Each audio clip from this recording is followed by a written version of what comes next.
ಶ್ರೀ ಗಣಪತಿ ಶಾರದಾ ಗುರುಭ್ಯೋ ನಮಃ. ಯತ್ರ ಯೋಗೇಶ್ವರ ಕೃಷ್ಣೋ ಯತ್ರ ಪಾರ್ಥೋ ಧನುರ್ಧರಃ ತತ್ರ ಶ್ರೀ ವಿಜಯ ಭೂತಿರ್ಧ್ರುವ ನೀತಿರ್ಮತಿರ್ಮಮ. ಶ್ರೋತೃಗಳಿಗೆ ಶ್ರೀ ಅಳಸಿಂಗರಾಚಾರ್ಯ ವಿರಚಿತ ಶ್ರೀ ವ್ಯಾಸ ಮಹರ್ಷಿ ಪ್ರಣೀತ ಶ್ರೀಮನ್ ಮಹಾಭಾರತದ ಅಶ್ವಮೇಧಿಕ ಪರ್ವದಲ್ಲಿ ಉದಂಕ ಚರಿತ್ರವು ಗುರುವಾದ ಗೌತಮನು ಉದಂಕನ ಉಪಚಾರಗಳಿಂದ ತೃಪ್ತನಾಗಿ ಆತನಿಗೆ ವಿದ್ಯಾಭ್ಯಾಸವು ಮುಗಿದ ಮೇಲೆಯೂ ಮನೆಗೆ ಹೋಗಲು ಅನುಮತಿಸದಿದ್ದುದು. ಉದಂಕನು ತನಗೆ ಮುಪ್ಪು ಬಂದುದನ್ನು ನೋಡಿ ವ್ಯಾಕುಲಗೊಂಡುದು. ಗೌತಮನು ಆತನಿಗೆ ತನ್ನ ಕನ್ಯೆಯನ್ನು ಕೊಡುವುದಾಗಿ ನಿಶ್ಚಯಿಸಿದುದು. ಉದಂಕನು ಗುರುಪತ್ನಿಯ ಕೋರಿಕೆಯಂತೆ ಕುಂಡಲಗಳನ್ನು ತರಲು ಸೌದಾಸನ ಬಳಿಗೆ ಹೋದುದು ಎಂಬ 56ನೇ ಅಧ್ಯಾಯಕ್ಕೆ ಸ್ವಾಗತ. ಈ ನಡುವೆ ಜನಮೇಜಯನು ಸಕಲ ಲೋಕಗಳಿಗೂ ಪ್ರಭುವಾದ ವಿಷ್ಣುವಿಗೆ ಶಾಪವನ್ನು ಕೊಡಲು ಉದ್ದೇಶಿಸಿದ ಆ ಉದಂಕನ ತಪೋಮಹಿಮೆ ಎಂತಹುದು ಎಂದು ಕೇಳಿದಾಗ ವೈಶಂಪಾಯನರು ಹೇಳುತ್ತಾರೆ, ಓ ಜನಮೇಜಯ, ಉದಂಕನು ಮಹಾತಪಸ್ವಿ, ಅಧಿಕ ಗುರುಭಕ್ತಿಯುಳ್ಳವನು, ತೇಜಸ್ವಿ. ಆತನು ಬೇರೆ ಯಾವುದನ್ನು ಆಧರಿಸಿದವನಲ್ಲ. ಬೇರೆ ಎಲ್ಲ ಋಷಿಕುಮಾರರಿಗೂ ಉದಂಕನಂತೆ ತಾವು ಗುರು ಶುಶ್ರೂಷೆ ಮಾಡಬೇಕೆಂಬ ಅಭಿಲಾಷೆ ಹುಟ್ಟಿತು. ಗುರುವಾದ ಗೌತಮನಿಗೂ ತನ್ನ ಶಿಷ್ಯರೊಳಗೆಲ್ಲ ಉದಂಕನಲ್ಲಿ ಅಧಿಕ ಪ್ರೀತಿ ವಾತ್ಸಲ್ಯಗಳು ಉಂಟಾದವು. ಗೌತಮನಿಗೆ ಆ ಉದಂಕನ ಗುಣಗಳು, ಅವನ ಮನಃಶುದ್ಧಿ, ಸಾಹಸ ಕಾರ್ಯಗಳು ಮತ್ತು ಉಪಚಾರಗಳು ಇವುಗಳಿಂದ ಪೂರ್ಣ ತೃಪ್ತಿಯುಂಟಾಯಿತು. ಆತನು ಬೇರೆ ಸಾವಿರಾರು ಮಂದಿ ಶಿಷ್ಯರಿಗೆಲ್ಲ ಅವರ ಮನೆಗೆ ಹೋಗಲು ಅನುಮತಿ ಕೊಟ್ಟರು, ಉದಂಕನಿಗೆ ಮಾತ್ರ ಅನುಮತಿ ಕೊಡಲಿಲ್ಲ. ಹೀಗೆಯೇ ಉದಂಕನಿಗೆ ವೃದ್ಧಾಪ್ಯವು ಪ್ರಾಪ್ತವಾಯಿತು. ಗುರು ಶುಶ್ರೂಷೆಯಲ್ಲಿ ಆಸಕ್ತನಾಗಿದ್ದ ಆತನಿಗೆ ಅದು ತಿಳಿಯಲಿಲ್ಲ. ಒಂದಾನೊಂದು ದಿವಸದಲ್ಲಿ ಆತನು ಕಾಡಿನಿಂದ ಒಂದು ದೊಡ್ಡ ಸೌದೆ ಹೊರೆಯನ್ನು ಹೊತ್ತು ತಂದನು. ಅದರ ಭಾರದಿಂದ ಆಯಾಸಪಟ್ಟು ಹಸಿವುಗೊಂಡಿದ್ದ ಆತನು ಆ ಹೊರೆಯನ್ನು ದೊಪ್ಪನೆ ಕೆಳಗೆ ಹಾಕಿದನು. ಆಗ ಆ ಸೌದೆಯಲ್ಲಿ ಬೆಳ್ಳಿಯಂತೆ ಮಿರುಗುತ್ತಿದ್ದ ಬಿಳಿ ಕೂದಲೊಂದು ಅವನಿಗೆ ಕಾಣಿಸಿತು. ಹೊರೆಯ ಭಾರದಿಂದಲೂ ಹಸಿವಿನಿಂದಲೂ ಬಳಲಿದ್ದ ಆತನಿಗೆ ಆಗ ತನ್ನ ವಯಸ್ಸಿನ ಸ್ಥಿತಿಯು ಗೋಚರವಾಗಿ ದೀನ ಸ್ವರದಿಂದ ಅಳುವುದಕ್ಕೆ ಆರಂಭಿಸಿದನು. ಆ ಸಮಯದಲ್ಲಿ ಗುರುಪುತ್ರಿಯು ತನ್ನ ತಂದೆಯ ಅಭಿಪ್ರಾಯವನ್ನು ಅರಿತು ತಲೆಬಗ್ಗಿಸಿಕೊಂಡು ಬಂದು ಆ ಉದಂಕನ ಕಣ್ಣೀರನ್ನು ತನ್ನ ಕೈಯಿಂದ ಒರೆಸಿದಳು. ಆಕೆಯು ಮಹಾರೂಪವತಿ, ತಾವರೆಯ ಹೂವಿನಂತೆ ಸುಂದರವಾದ ಮುಖವುಳ್ಳವಳು, ವಿಶಾಲ ನೇತ್ರಗಳುಳ್ಳ ಆಕೆಯು ಆ ಉದಂಕನ ಕಣ್ಣುಗಳನ್ನು ಒರೆಸುವಾಗ ಆಕೆಯ ಕೈಗಳು ಆ ಕಣ್ಣೀರಿನ ಉಷ್ಣದಿಂದ ಬೆಂದು ಬಿದ್ದು ಹೋದವು. ಆ ಕಣ್ಣೀರಿನ ಉಷ್ಣವನ್ನು ಭೂಮಿಯು ತಡೆಯಲಾರದೆ ಹೋಯಿತು. ಆಗ ಗೌತಮನು ಪ್ರೀತಿಪೂರ್ವಕವಾಗಿ ಉದಂಕನನ್ನು ಕುರಿತು, ಅಪ್ಪ ಉದಂಕ, ನಿನ್ನ ಮನಸ್ಸು ಇಷ್ಟು ದುಃಖಕ್ಕೆ ಒಳಗಾದುದೇತಕ್ಕೆ? ಓ ಬ್ರಹ್ಮರ್ಷಿ, ನಿನ್ನ ಅಭಿಪ್ರಾಯವನ್ನು ತಿಳಿಸು, ನಿಜವನ್ನು ತಿಳಿಯಲು ಅಪೇಕ್ಷಿಸುವೆನು ಎಂದನು. ಆಗ ಉದಂಕನು, ನಾನು ನಿನಗೆ ಪ್ರಿಯ ಕಾರ್ಯಗಳನ್ನು ಮಾಡಬೇಕೆಂಬ ಕುತೂಹಲದಿಂದ ನಿನ್ನ ಬಳಿಯಲ್ಲಿ ಇರುತ್ತಿರುವೆನು. ನಿನ್ನಲ್ಲಿ ಭಕ್ತಿಯಿಂದ ನಿನ್ನ ಆಜ್ಞಾನುಸಾರಿಯಾಗಿ ನಡೆಯುತ್ತಿದ್ದ ನನಗೆ ಮುಪ್ಪು ಬಂದುದು ತಿಳಿಯಲೇ ಇಲ್ಲ. ನಾನು ಈ ಲೋಕದಲ್ಲಿ ಇದುವರೆಗೂ ಒಂದು ಸುಖವನ್ನು ಅರಿಯನು.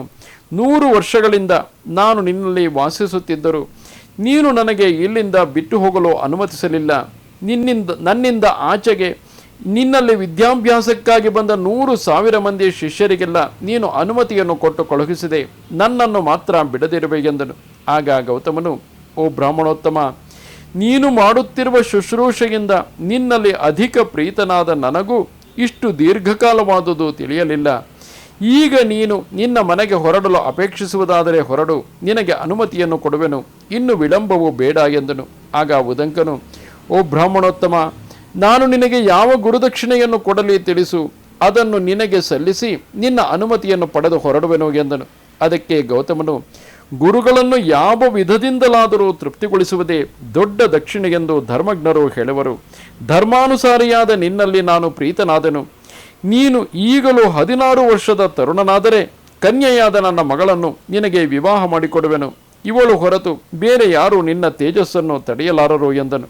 ಆಮೇಲೆ ಉದಂಕನು ಅಂತಹ ತರುಣನಾಗಿ, ಅಂದರೆ 16 ವಯಸ್ಸಿನ ತರುಣನಾಗಿ ಪ್ರಸಿದ್ಧಳಾದ ಆ ಕನ್ಯೆಯನ್ನು ಸ್ವೀಕರಿಸಿ ಗುರುವಿನಿಂದ ಅನುಮತಿಯನ್ನು ಪಡೆದು ಹೊರಡುವಾಗ ಗುರುಪತ್ನಿಯನ್ನು ಕುರಿತು, ಅಮ್ಮ, ನಿನಗೆ ಯಾವುದನ್ನು ಗುರುದಕ್ಷಿಣೆಯಾಗಿ ಕೊಡಲಿ ಆಜ್ಞಾಪಿಸು. ನಿನಗೆ ಪ್ರಿಯವೂ ಹಿತವೂ ಆದ ಕಾರ್ಯವನ್ನು ಎಷ್ಟು ಧನ ವ್ಯಯದಿಂದಲಾದರೂ, ಕಡೆಗೆ ನನ್ನ ಪ್ರಾಣವನ್ನೇ ಕೊಟ್ಟಾದರೂ ನೆರವೇರಿಸುವೆನು. ಈ ಪ್ರಪಂಚದಲ್ಲಿ ದೊರೆಯಲಾರದ ಮಹಾಶ್ಚರ್ಯಕರವಾದ ಎಂತಹ ಅನರ್ಘ್ಯ ರತ್ನವನ್ನಾದರೂ ನಾನು ನನ್ನ ತಪೋಮಹಿಮೆಯಿಂದ ತರುವೆನು, ಇದರಲ್ಲಿ ಯಾವ ಸಂಶಯವೂ ಇಲ್ಲ ಎಂದನು. ಆಗ ಗೌತಮ ಪತ್ನಿ ಅಥವಾ ಗುರುಪತ್ನಿಯಾದ ಅಹಲ್ಯೆಯು, ಓ ಬ್ರಾಹ್ಮಣ, ನಿರ್ದೋಷಿ, ನಿನ್ನ ದೃಢಭಕ್ತಿಗಾಗಿ ನಾನು ಸಂತೋಷಿಸಿದೆನು. ಇಷ್ಟೇ ಸಾಕು, ನಿನಗೆ ಕ್ಷೇಮ ಉಂಟಾಗಲಿ, ನಿನ್ನ ಇಷ್ಟಾನುಸಾರವಾಗಿ ಹೊರಡು ಎಂದಳು. ಆಗ ಉದಂಕನು ತಿರುಗಿ, ಅಮ್ಮ, ನನಗೆ ಆಜ್ಞೆಯನ್ನು ಕೊಡು, ನಾನು ನಿನಗೆ ಪ್ರಿಯವಾದ ಕಾರ್ಯವನ್ನು ಮಾಡಿಯೇ ಹೋಗಬೇಕು ಎಂದನು. ಅದಕ್ಕೆ ಅಹಲ್ಯೆಯು, ಹಾಗಾದರೆ ಸೌದಾಸನ ಪತ್ನಿಯು ಧರಿಸಿರುವ ದಿವ್ಯವಾದ ರತ್ನಕುಂಡಲಗಳನ್ನು ತೆಗೆದುಕೊಂಡು ಬಾ, ನಿನಗೆ ಕ್ಷೇಮವಾಗುವುದು, ಇದರಿಂದ ಗುರುದಕ್ಷಿಣೆಯನ್ನು ನೀನು ಸಲ್ಲಿಸಿದಂತಾಗುವುದು ಎಂದನು.